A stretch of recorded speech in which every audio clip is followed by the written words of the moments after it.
Hi అండి అందరికీ welcome to మన ఊరి అమ్మాయి. ఈరోజు మనమైతే ఒక మంచి స్వీట్ రెసిపీ అనేది ప్రిపేర్ చేసుకుందామండి. అవి ఏంటో కాదు, కిల్లీలండి. మన ఛానల్ని ఎవరైనా ఫస్ట్ టైం కనుక చూస్తున్నట్లయితే ప్లీజ్ లైక్ చేయండి, షేర్ చేయండి, సబ్స్క్రైబ్ చేసుకోండి. ఇవైతే మేము మా పిల్లల కోసం రెడీ చేస్తున్నామండి.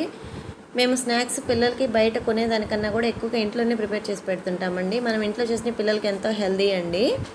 ఇప్పుడు ఎలా ప్రిపేర్ చేసుకోవాలో చూద్దామండి. ఇప్పుడైతే మనం 1 కిలో మైదా తీసుకుని దాంట్లో ఒక పించ్ సాల్ట్ అనేది యాడ్ చేసుకొని ఈ సాల్ట్ అంతా కూడా పిండికి బాగా పట్టే విధంగా ఒకసారి కలుపుకోవాలండి.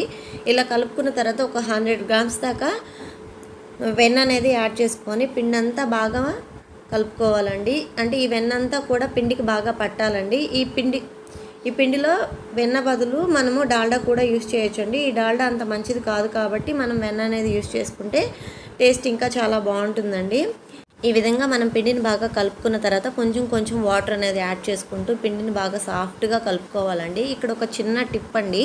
మనం పిండిని కలుపుకునేటప్పుడు గట్టిగా అరచేతితో నొక్కుతూ కలపకుండా మనం వేళ్ల సాయంతో వాటర్ అనేది యాడ్ చేసుకుంటూ పిండిని కలుపుకోవాలండి. ఇలా వేళ్లతో రొటేట్ చేసుకుంటూ పిండిని కలుపుకోవడం వలన పిండి అనేది చాలా బాగా సాఫ్ట్గా వస్తుందండి. అంతేకాకుండా కిల్లీలు కూడా చాలా బాగా పొంగుతాయి.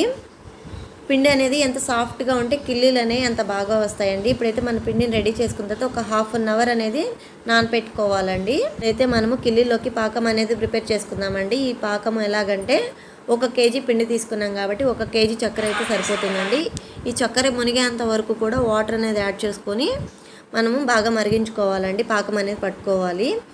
ఇదిగోండి, ఈ విధంగా తెల్లుతున్నప్పుడు మనం ఒక యాలక్ అనేది యాడ్ చేసుకోవాలండి ఇందులోకి. ఇది మనకి లేత తీగ పాకం అనేది వస్తే సరిపోతుందండి. దీనిలోకి చూడండి, ఈ విధంగా లేత తీగ పాకం వస్తే సరిపోతుంది. ఒకవేళ కొంచెం ముదిరిన ఇబ్బంది ఏమీ లేదండి. కొంచెం వాటర్ అనేది యాడ్ చేసుకుంటే మళ్ళీ ఇలా తీగ పాకం అనేది వచ్చేస్తుంది. మనం ఇలాగ నానపెట్టుకున్నటువంటి పిండితోటి ఇలా చిన్న సైజు ఉండలు అయితే చేసుకోవాలండి. ఇవి పల్చని చపాతీలాగా ఒత్తుకోవాలండి. ఇవి చిన్న సైజువి. ఇలా ఒత్తుకున్న వాటిని ఇదిగోండి ఈ విధంగా మనం కిల్లీలాగా మడత పెట్టుకోవాలండి. ఈ మడతను 1కి 2 సార్లు చూస్తే అర్థమైపోతుందండి. ఈ మడత అనేది చాలా ఈజీగా ఉంటుంది. ఒకసారి బాగా గమనిస్తే సరిపోతుందండి. ఇదండి, ఈ విధంగా ప్రిపేర్ చేసుకున్న దాన్ని కాగుతున్న నూనెలో వేసుకొని లైట్ గోల్డ్ షేడ్ వచ్చేంత వరకు వేయించుకుంటే సరిపోతుందండి.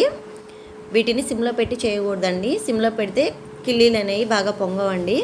ఇదండి, ఈ విధంగా కలర్ అనేవి వచ్చిన తర్వాత వీటిని తీసి మనం పట్టుకున్నటువంటి పాకంలో వేసుకొని బాగా కలుపుకొని తీసి పక్కన పెట్టేసుకోవడమేనండి. ఇప్పుడైతే మన కిల్లీలు అనేవి రెడీ అయిపోయినాయండి.